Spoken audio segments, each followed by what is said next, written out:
petrol tins galore. They are the one salvation of troops on Iceland's shore. One tin to shave your face in, one tin to brew your tea. One tin is your wash basin, one tin your lavatory. One tin to mark the miles with along that ropey road, and tins to put your files in inside the roaring code. One tin is for a shelter to guard you in a raid, and that's Momentous Scalding, 10 tins to store your prey. Hello friends and gamers, and welcome to the Allied Strategic Briefing for turn number 14, January 1943. As always, these briefings are confidential, so do not pass any of the information packed herein to my opponents, please, if you could do so kindly. Now, London fell twice this turn. It fell twice. Once to 7 fighters, and the second time to 5 fighters. And it was due to a blunder of my own. I did not move the Marines to the correct position, and therefore they stayed here in the English, up here in the, what would that be, the Sea of Jutland? I don't know. The Heligoland Bight, if I remember correctly. And therefore they weren't incorporated into my strategic plans. But nonetheless, it's still shoddy workmanship on my behalf. Partially it was that, partially it was because I have this monkey on my back that keeps whispering sweet words in my ear saying, the alliance between the Axis and the Comintern is bound to fail, any moment now it will fail.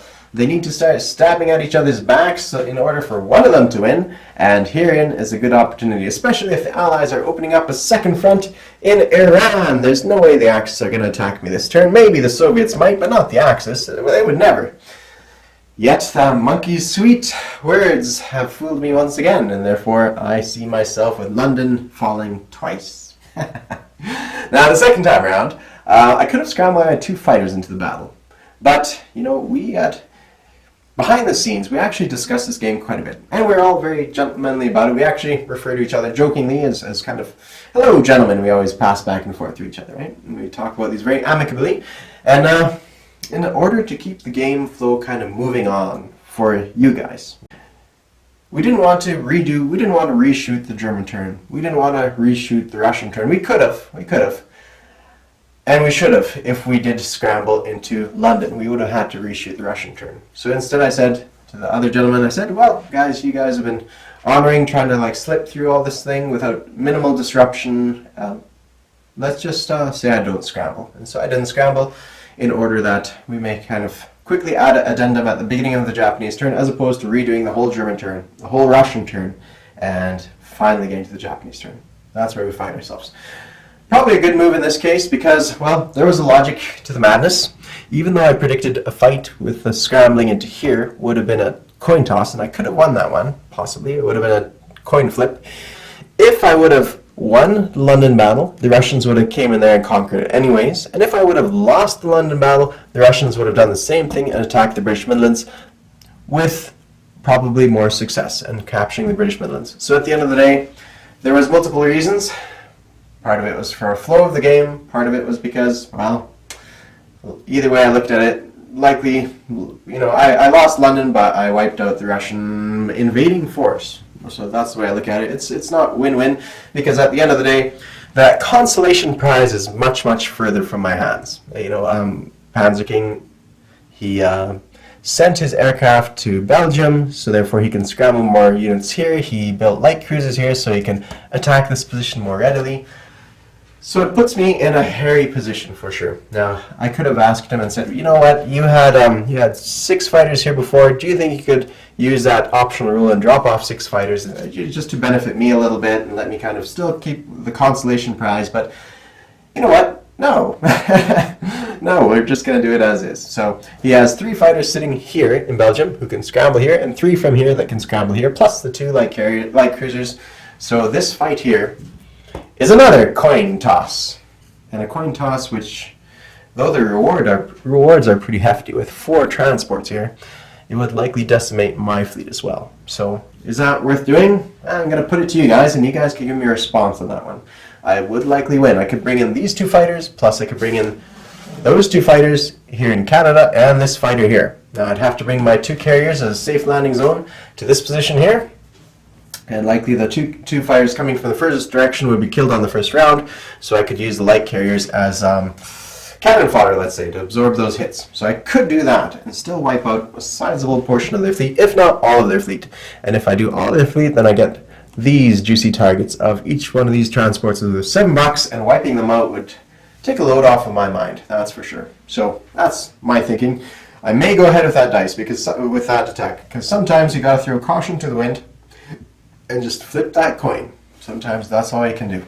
Now there's times to be playing it safe, and there's times when a person can coin flip, and it really depends on what the reward are. And in this case, taking out 4 transports seems to be a good enough reward at this stage. Of course, in the subsequent turn, we might lose we might lose the transport, even though we could reinforce that position with a light cruiser and a destroyer, sure, yeah, and a torpedo boat destroyer. So we could do a little bit of good over here. But at the end of the day, would it be sufficient? Would it be sufficient to hold out, the masses of the Luftwaffe as they come roaring down our necks? I'm not sure about that. Another option is sending whatever transports of troops we have to drop off in Scotland. Oops, almost pushed the table. Off in Scotland and a little bit further away from the action from the Luftwaffe. Of course, at that point, they do have a London base, so is it really that far away? 1, 2, 3, 4, 5, 6. With long-range aircraft, they could do it fairly easily. Actually, I don't think they even need that. Yeah, well, yeah, you get my point. So, thoughts to think about over there. The Mediterranean, of course, provides us with 1 jet fighter to add to that battle in the Channel Coast, but that deprives it from the Middle East, which is unfortunate. Over here we have this fleet going to be taking out this Soviet submarine, so that's going to be nice. And apart from the rest of it, the Soviets have backed off on their convoy rating for a turn or 2, so that is also nice. Now that brings us to over here, the next trouble spot. Oh, one quick thing. The Vichy French have launched out. Oh, that reminds me. So, remember that talk we had before about Paris using their income to go to war, or their treasury to go to war against Iran? So there's debate if that was gamey or if that wasn't gamey. And, well, in my opinion, that wasn't gamey because it's built into the rules. The Americans suffer for 1 turn, and there's respected people who passionately say that's the stupidest move in the whole wide world if France declares war on Iran, wastes income, keeps America out of the war. Now, I do intend to eventually make a video saying it isn't as stupid as all that, and once you start digging into the numbers, it's actually not that bad of a move, but it's 50-50, right? I wouldn't go 100% behind it, but I wouldn't go opposed to it either way. It's an option, just like this whole thing, Germany alliance with Russia. It could be really good, but it could really be bad too. So anyways, what I'm trying to say is it did cross my mind to use the British Treasury, since it was going to the bank anyways, at the last minute to declare a war on Vichy France. What would that have done? Well, it would have made those German forces right here, it would have given them this shipyard, which doesn't really matter because they already have a Yugoslavian shipyard. So realistically, that doesn't change things too much, and I could have wasted some of that income and used it for a good cause somewhere else. But I consider that one a bit gamey. I mean, maybe not. Let me know what you guys think on that one, but I don't think that would be appropriate. I could have done it because that would have given me a nice, in the future I could land in southern France and that kind of thing. Of course, all those units become German. On the plus side, I could use all my British forces to take out some of the Vichy stuff. So that's also nice, right? So it's a little bit either way we look at it. But that was an option, but I considered it too gamey to employ that strategy. It had crossed my mind twice. If not, I could have used all of it. I could have gone war against southern France, war against Portugal, and that way I could pick it up a few territories here and there, really make some money here and there if I wanted to. Now, those are about the only 2 neutrals that are worth getting for Britain. Portugal, because it gives you $1, and a position on the coast of Europe. Well, $2 if you include this one here. So that's not too bad, but I decided against it. It was a bit of a gamey tactic as far as I'm concerned. Maybe not. Another option would have been Cuba. I could have declared war on Cuba, declared war on Portugal, and declared war on Vichy, and I'd still have money left over, I think. Maybe not quite. So I could have used the Americans to drop off here in Cuba and picked up $1 if I wanted to. Again, gamey tactic? Probably. Hence why I didn't do it, because it causes too much controversy, and it's really trying to squeeze a win out of every single little loophole a person can find. But for me, I'm kind of 50-50 on that one. I say, if the developers say there's, it's an option to do, and they haven't covered that loophole, then a person can exploit it if they want to. But it's, it takes a little bit out of the game too if you start doing some kind of gamey stuff. All right, Vichy fleet. Now the Vichy fleet over here, there's a submarine, a heavy cruiser, and this destroyer coming down the pipe. So we could easily counter that because we have a destroyer and a sub here. This fleet can simply come back here. This fighter come out here, go on maritime air patrol, wipe out this fleet, that destroyer with these two. And at that point, the heavy cruiser and submarine of Vichy France will have a difficult time taking out all three of those units, including the jet fighter there. Okay, so that takes care of that. Now we pan over to Madagascar. We're glad to see the Japanese haven't reinforced that position. Now the Middle East. Now the Middle East is a tricky little one. Oof. Things I expected to happen didn't quite happen. I thought perhaps the Russians would push in force over here. Of course, I didn't anticipate doing anything whatsoever with that. I have no clue what I could do. This is all a big quagmire, and the whole London fiasco has changed the equation drastically. Now, they came into this position. And the reason it came in so lightly is because I have a lot of forces. 1, 2, 3, 4, 5, 6, plus all this that can go here. But I want southern Iran. I want to keep that place. So what I may do is send a force in here, force him or encourage him to scramble to this position. And if he does, of course I'd be sending some aircraft here as well, but the idea is he only has one cheap cannon fodder unit, and then the rest of it would have to be taken out on his fighters. So I'm debating sending on a sufficiently weak force into this position in order that he would be encouraged to scramble, and then hopefully I could, I'd be sending aircraft into this position as well, and hopefully I could take out some of his higher quality units. That is the debate. I don't want to weaken myself too much. In this whole area, I have a few targets. This here in Benares is not a target. I'm just pointing out it's a large stack of units. And then Bengal. So realistically, just three. 1, 2, and 3. Those are my 3 targets. Now that is a tricky one to figure out for me because I want to go here with some aircraft to encourage him to scramble this position. I need to take out this submarine if I want to non-combat move this to put pressure back on the Italians here. So come here to see zone 83, or to threaten some of their islands over here, the Japanese islands. And also, if I go here into Bengal with 9 infantry plus all my aircraft, I can take out both these stacks. And hopefully on round 2, retreat on round 2 to this position, taking out his artillery there. So I'd come out here with everything, retreat here, and my aircraft back to this position. Now, if I did that, then I'm giving up on southern India, which is nice to hold on to because it has this river. And then I'd have a hard time coming into southern India from Calcutta because it has the river as well. But I'm at serious risk of being flanked by these troops. I'll come up to Punjab, Haryana, southern Iran. They could hit all 3 of those areas this turn. But perhaps then I could pick them off each individually, is perhaps the thinking behind that. Maybe, maybe not. It's an option anyways. Hit them all at once. The Strat bomber is going to simply bomb here, because going anywhere else would risk being hit by scrambling fighters. Now, I could still do that by hitting this area here in Transcaucasus. 1, 2, 3, 4, 5, 6, 7, or whatever it is. 1, 2, 3, 4, 5, 6, 7. Yeah, but my fighters wouldn't be able to reach. So it'd be only the heavy bomber that could do that. Now, on the flip side, he only has 2 fighters there with their interception value. I believe it is at 3. So there's a 50% chance I could bomb this out and still have, still not lose anything in that battle. Hopefully, maybe not. We'll have to see. Okay. Alternatively, simply bomb this one and begin reducing that stack. On that note, I have 2 strategic bombers over here. Now those strategic bombers, I have toyed with several options with them. I thought, hey, if I bomb these air bases that the Germans have, I can prevent them from scrambling. But unfortunately, they declare scrambling before any dice are rolled, so they can choose to either defend this territory or to or to scramble out to here. So it'd be kind of coming too late. Where else can I go with those guys? Well, there's not too many places that are unopposed. None. No places that are unopposed. So the trick is, do I want to go somewhere that's opposed? Right? So I can go to Eastern Germany, bomb that major factory here. But what does that get me? Well, it doesn't get me too much. I would rather actually go somewhere a little closer, even though I might risk losing it, but go, say, to Belgium, and yeah, there's not really any options.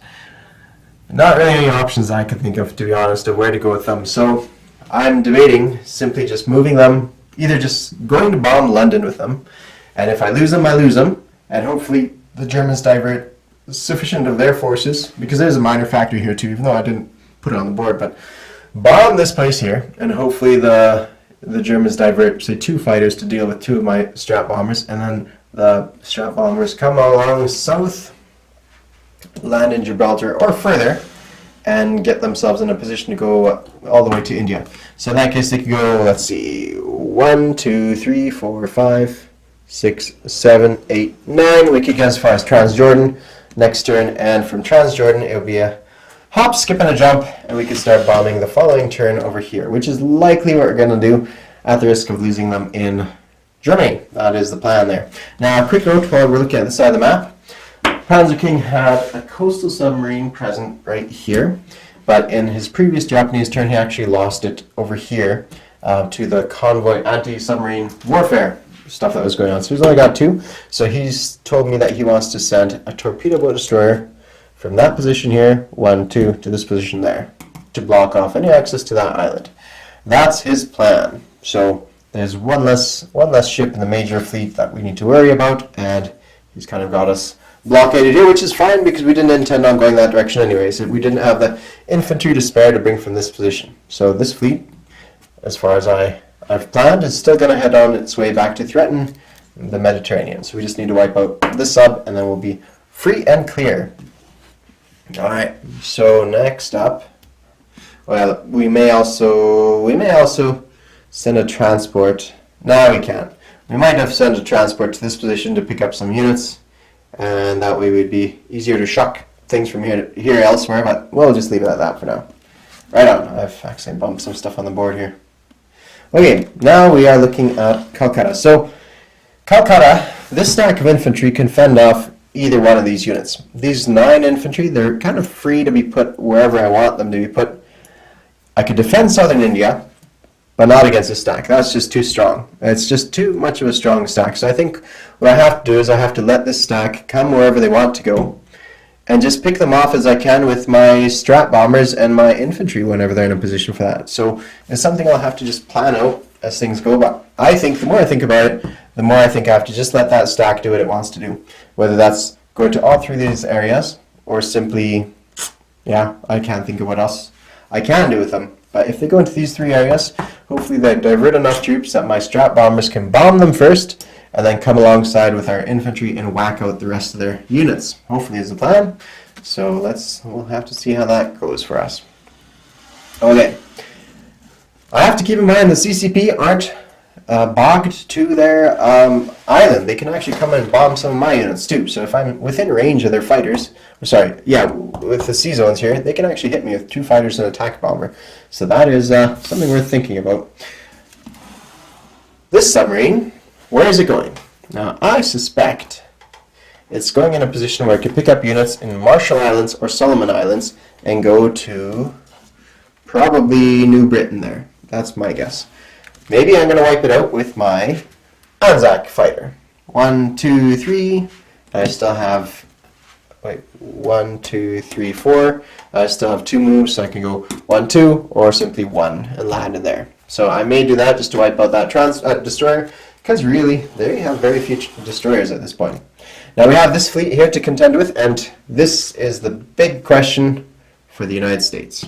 The big one, people, the big one. So this fleet I have here could wipe out what they have here.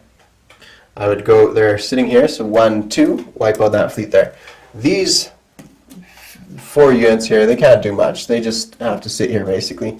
They can't do much. So what I may do is wipe out this fleet, but I'd be very weak. Right at the end of the day, I'd be very weak. I'd have 2 damaged, if dice work average. Of course, they don't always work average, but that's some of the only evidence a person can go by, just a guesstimate, right? So I'd have 2 damaged fleet carriers, 2 heavy cruisers, and 1 heavy cruiser and 2 damaged battleships.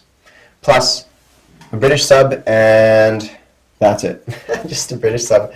And yeah, so that's pretty rough. Pretty rough. I would have nothing else surviving in this position here. But on the flip side, I can wipe out this entire force, which is not something to laugh at either. They have, it's a decent force, and they have 6 transports and not a lot of cannon fodder. There's no destroyers on here. It's just light cruisers. I have 5 light cruisers, and that's it. I, on the other hand, have, I believe, 8 submarines as cannon fodder, and so that's a total of, 8 sneak shots at them at 3. That's not too bad, right? And then target selection if I roll a 1, I believe. So really, we could even wipe out one of their battleships on the first round of combat if we wanted to. And if we wait for them to attack us, then all their 3 attack bombers here are going to be rolling at 7s instead of 4s. And they can also gather together all their fighters from across the globe to attack us. So I think, despite the weakness of this force, I may still go ahead and launch that attack. Worst that will happen is that we'll start off both of us at 0, basically, and we'll have to build up from there. So, and I know that fight's going to be a bit difficult to win, but at the end of the day, I think it might be worth it. Now, what about my transports? Well, I have 6 units here. Now, I made a mistake last turn. It didn't matter because of shore bombardment, but you see I have 3 units here and 3 units here. That means I divided one of my transports and split the forces on the invasion. Can't do that. I would have had to do 3 on one and 2 on the other. So I'll just simply say that's what happened. And yeah, I sent in my apologies to my competitors, and they understood, and they weren't too bothered by it. Okay, so what can I do here? Oh, I'd also, 1 submarine. So I'd have 2 damaged battleships, 2 damaged fleet carriers, and 3 fighters, and 1 British submarine, because that's not going to move anywhere. I would be landing my 6 transports, which would be 5 infantry class and 1 tank class here in Korea, as well as my 3 fighters here. That allows me to scramble to this position and defend against the inevitable counterattack. And the counterattack, it would be 1 fighter, light carrier, destroyer, as well as 3 fighters. Well, there should be 4 fighters here, actually. I believe he placed another one down. 4 fighters, and that's it. So I'm going to be looking at a total of 5 fighters, a destroyer, and this unit here, light carrier. Of course, one other thing that he could do is send all of his seaplanes there to absorb that air superiority round casualties, and so there'd be 1 off there, and also to hit that submarine. So there's something else that he can do as well to change it up. By the way, one fear I had, this is a little trick that I didn't want to give away to him. So say he had his fleet over here. Now, he wanted to get to this position here. Now, first he came here with his seaplanes to try to bomb these ones. Now, I think I may have the rules wrong, but say this is what happened at the end of the Japanese turn. So he now in combat moved here. I thought I have to actually unsubmerge one of my ships to tackle one of his fleet, and of course I'd be destroyed. And that would be it. I thought that's what I had to do to stop them, because if I didn't unsubmerge, then he's going to go here. Because why am I unsubmerging? Well, I'm unsubmerging to attack them. So by my logic, I'm going to unsubmerge the British submarine, get wiped out, get a free shot at him, right? I'm probably not going to make a hit anyway, but get a free shot at him, but stop his fleet. Now, my fear was he would say, all right, well, that stopped that one. I'm going to send in my 2nd fleet. Boom, boom, boom. And then I'm like, okay, well, to stop that fleet, I have to unsubmerge this one. Likely, of course, he's not going to split up his fleet too badly, right? But then I'd stop that one with this fleet. And then he'd say, well, I had, my 2 battleships are here left behind. I'm going to send them now, 1, 2, 3, and those can get home. So he could theoretically split his army up, or split his fleet up into, well, let's say I have 2 submarines there. He has all this. So say he said, I'm going to split all my fleets up into into groups of 3. So these 3 cruisers, these 3 cruisers, these heavy cruisers, and everything all else, right? You get the idea. Send a few battleships with some of the bigger stuff. And then he says, I'm going to non-combat them each individually up north. Not each individually, but each pair of triplets, right? So what he does is he goes, 1, 2, 3, 1, 2, do you unsubmerge? And I say, nope, 3. Next batch, 1, 2, do you unsubmerge? Nope. And so on and so forth until I decide to unsubmerge for any one of them. Now, the risk there is that he's going to have half his fleet here, or 3/4 of his fleet here, plus 1/4 of his fleet here. So I can kind of pick and choose which one I want to attack. So that does have its downsides, but it can be used to a person's advantage, especially if you parcel out, like instead of some of these submarines and this torpedo boat destroyer, if you parcel it out and still are strong enough to get to that position, it would be an option, right, to slip your stuff through there. So just keep that in mind. You can slip through a net just by parceling out in non-combat a few units that way. And likewise, I could do the same thing here. Of course, I can't attack, but if I was reinforcing a position here, I can move a chunk of my fleet. Well, I'd first screen through this one, wipe it out, go to this one, wipe it out, and then non-combat my transports, 1, 2, 3, and reinforce Malaya if it was in British hands, or something like that, if I wanted to risk losing the transports. Okay, so that's what a person can do. Now, what else? I still have this transport here. Now, that transport there can do one of two things. Now, Japan is not correct. I've actually forgot to correct it in this video. This is after his regular stuff, and then he corrected a bunch of stuff because he couldn't build as much militia. And so this is going to look a little bit different. I believe he said he's going to have 2 militia here in this position, plus 2 infantry. But in his video, he has nothing in Hokkaido. Now, I don't know if he moved that earlier or if it started off in Kuril Islands. I don't know, but he told me what he has. I confirmed with him. He's got nothing in Hokkaido. So I can actually land these 2 units here in Hokkaido and capture it from him. Now, does that benefit me? Yes and no, because it is a crossing. So I could hold on to this, and he could only ever send 2 Marines across at a time to attack me, and his aircraft, of course. And if I wipe out his transport fleet, then I'm fairly well set that he's not going to attack me for several turns.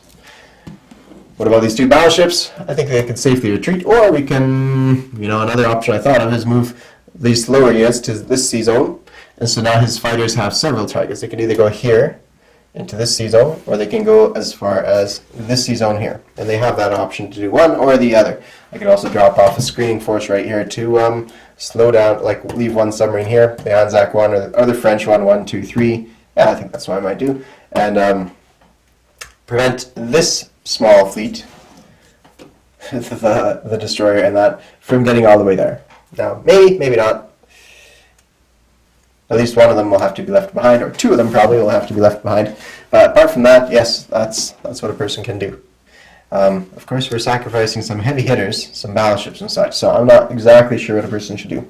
Now, the benefit of holding on to Korea is we're still far enough inland from CCP area, and there's very few Japanese units here. The only risk really is the Soviets coming down with 3, 4, 5 units to this position here. 5 units against my 6 in the mountains. I don't think he'll end up doing it, but it will put the fear in him and take pressure off somewhere else. So that is nice. I could do that. Then next turn I'd build a factory here, build a militia here, and start holding on to the ground. I think realistically at that point, the CCP would strike a deal with Japan and say, let me invade them. And so they'd move, well, what would they move? I guess this is considered Japanese homeland, so they can move these 2 stacks to this position and the subsequent turn here. So I'd have to move pretty quickly to hold on to them, and even then that's a lot of cannon fodder that they can bring into the fight. With 1, 2, 3, 4, 5 militia, plus this stack as soon as it gets there. It wouldn't take too long for them to get to that position and wipe me out. It would still take, they still have to battle this one because Russia goes before Japan, so if they don't want to battle that one, Japan has to first move out of the way, and then the CCP coming in there. So that's what I would expect to happen, a deal struck over there. But maybe not. Maybe not. Maybe the Japanese wouldn't allow that. I would expect rather a spoiling attack from the north, and then a subsequent attack over here by Japan, plus their fighters to this position. So anyways, those are my thoughts, and even then, I'm not sure if they would carry through that. Those are my thoughts, all the stuff that's going on in my head. What to do with the American fleet, where to go if I want to take out Korea, take out this fleet and Korea, because it would go hand in hand. Alternatively, I could take out Korea from this direction, but the downside of that is, well, now he is the aggressor and can bring in extra forces that I wouldn't otherwise have seen. Another option is land on the main island. So he has, I think, like I said, 2 infantry here plus 2 militia. I'd have to double check what he texted me, but and I'd have already a minor factory there to fight with. And then he would send his fighters out to fight this one to scramble that position. I could probably still take him, but the counterattack, counterpunch by those 2 fleets there would be pretty difficult to beat. On the plus side, I could also bring the Anzac and the British subs to this position, which would allow me to have 2 extra units as cannon fodder. So worth it. I'm not too sure. Keep in mind also he has his kamikazes as well, so you'd get 2 dice rolls, which could really do some damage against us there. But is it worth it to wipe out all these high quality units? I kind of think so. There's a lot of heavy cruisers, battle cruisers, fast battleship, and 2 battleships there, and as well as his carriers. I think it's worth it. Pound for pound, I think his is worth more money than mine, and so therefore I think it would be worth it. But I still have to consider those options, and the American turn is down a few turns away, so let me know what you guys think on that one. I would be very happy. I'm very appreciative of any info that you can give me. That is it on the Pacific Theater. Now, one last thing to address on the American side is these 10 light cruisers. Now, I still fully intend, I have enough income that I could deposit all of them on the Pacific Theater. And really, that's not an issue whatsoever. And then I can build up a sufficient force here to really take over the Atlantic from this meager force here of Admiral Somerville's force from the British, and do all the convoy defense around here. I think that's what I'll have to do. I think I'll have to build up a force on the Pacific side as well as build up a force on the Atlantic side in order to take back London. And not only that, we have to get ourselves in a position to start sniping at victory points here in Spain as well as Scandinavia in order that we can actually knock them down a few victory points and at least keep them tied. Now if you look, actually, you know what? I'm going to take my camera over there and we can quickly discuss the victory points. Okay, so the victory points are 18 common turn, 18 Axis, and 7 allies. I think I might actually be 6 at this point because I've lost some stuff. Yeah, I thought there was somewhere... Nope, never mind. Yep, so 18 versus 18 versus 7. That is some difficult stuff to win against. But they're all maxed out. They have, Soviets, are all maxed out. They have all 11 of these. They got these 2. All they need is technological superiority. And then they have to get East Poland, Lubelski, Karjala, Lithuania, Latvia, Estonia, which would be in direct contrast with what the Axis have. Axis are also maxed out here. They don't have this one, which would be taking it for the Soviet cities. And that's it. So realistically, all they can get now is victory points from cities or from Soviet territories. All they can get now is victory points from tech or from German cities, German territory, German held territory, or victory cities. These are maxed out. I'm not going anywhere.